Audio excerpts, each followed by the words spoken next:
My parents said, "You've saved enough, now it's time to help the family." They wanted me to sign the house papers. I said yes, but the truth was, I had already changed everything. I picked up the pen the moment my father slammed the papers onto the table. The sound of his fingers against the wooden surface is still ringing in my ears. "You've saved enough," he said, like it was some kind of crime. "Now it's time to help the family. Just sign here." I nodded, said yes, and felt a laugh rise inside me, the kind of laugh that never reaches your eyes. Because the truth was, everything had already changed. They just didn't know it yet. I was standing in the kitchen of my apartment when all of this came back to me. Dishes sat in the sink, my coffee had gone cold, and somewhere outside, in the parking lot, a car alarm kept going off like it had lost its mind. This was where I'd spent the last 2 years of my life. One bedroom, cheap carpet, and a silence that got loud at night. It was inside that noise-heavy quiet that I'd made my decisions. Between unpaid bills, credit card statements I avoided opening, and that email from work explaining that my position was being eliminated due to restructuring. My parents had always said family was everything. I believed them. After college, I took a job close to home so I could drive my mom to her doctor's appointments. I skipped better opportunities because they were too far away. I never touched my savings when my brother took out loans in the name of starting a business. Every time, it was the same line, "Just a little help. We'll pay you back later." Later never came. Then one day, they showed up with documents. House papers. They said it was temporary. For taxes. For convenience. "Nothing will really change," my father promised. And like I always had, I said yes, because I had always been the one who said yes. But this time, the story was different. I said yes, but I didn't sign that day. I asked for a week. That week was the heaviest week of my life. I met with a lawyer in a small office that smelled like burnt coffee. There were kids' drawings taped crookedly to the wall, the kind you only notice when you're nervous and looking for somewhere else to focus. I told her everything. She didn't interrupt me once. When I finally stopped talking, she leaned back and said, "You have options." No one had ever said that to me before. It felt like someone had opened a window in a room I didn't realize I'd been suffocating in. I went home and started organizing my accounts. The money I'd saved over years, quietly, carefully, without telling anyone, finally had a purpose. I protected it the legal way. I set up a trust.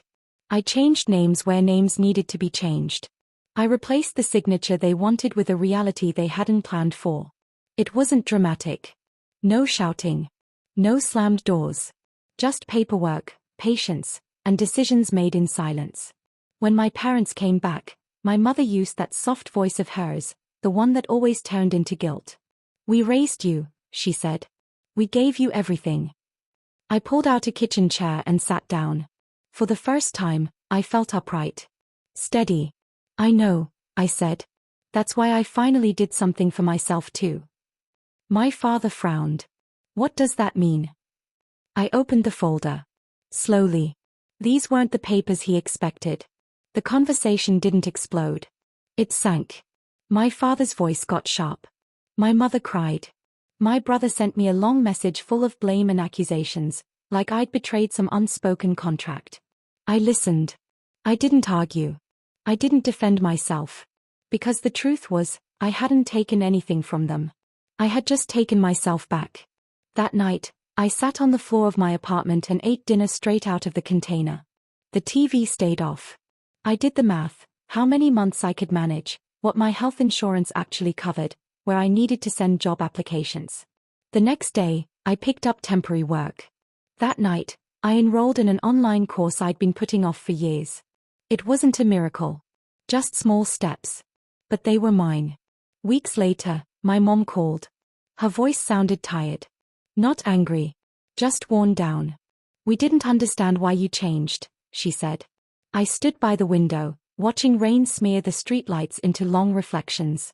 "I didn't change," I said quietly. "I just became myself." The call ended in silence.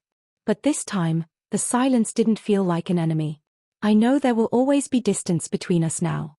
Some wounds don't heal. They just hurt less over time. But I've learned to listen to the voice inside me that says yes only when yes is true, and that no is a complete sentence all by itself. Today, on my lunch break at my new job, I sat in a park with a sandwich and a paper cup of coffee. A woman I didn't know smiled and asked, "Is this seat taken?" I said no. We talked about the weather. Then about her kids. Nothing important. Nothing dramatic. But sitting there, I felt something easing back into place. Like life, slowly and carefully, was returning. No big ending. No curtain call. Just the quiet certainty that I hadn't signed my name on paper, I'd signed it inside myself. And that signature finally belonged to me.